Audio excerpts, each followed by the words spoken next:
সারা দেশের মতো একযোগে পাহাড়ি জেলা খাগড়াছড়িতেও শুরু হয়েছে এসএসসি ও সমমানের পরীক্ষা। বুধবার সকাল থেকে জেলার ৯টি উপজেলায় মোট ২৪টি কেন্দ্রে এ পরীক্ষা অনুষ্ঠিত হচ্ছে। এবার খাগড়াছড়িতে সাধারণ শিক্ষা, ভোকেশনাল ও দাখিল মিলিয়ে মোট ৯,৯৬৫ জন পরীক্ষার্থী অংশ নিচ্ছে। এর মধ্যে খাগড়াছড়ি সদর উপজেলাতেই রয়েছে ৫টি পরীক্ষা কেন্দ্র।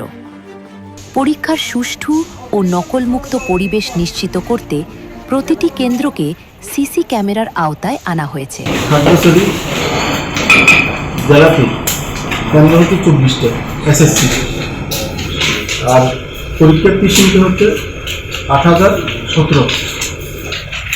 দাখিল পরীক্ষার কেন্দ্র হচ্ছে ৮টি, পরীক্ষার্থী হচ্ছে ৭৮২। আর এসএসসি ভোকেশনাল ভোকেশনাল কেন্দ্র হচ্ছে 8টি, পরীক্ষার্থী সংখ্যা ১,১৬৬।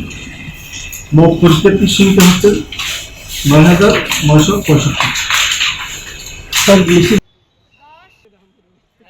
পাশাপাশি আইন শৃঙ্খলা রক্ষায় প্রতিটি কেন্দ্রে একজন করে নির্বাহী ম্যাজিস্ট্রেট দায়িত্ব পালন করছেন।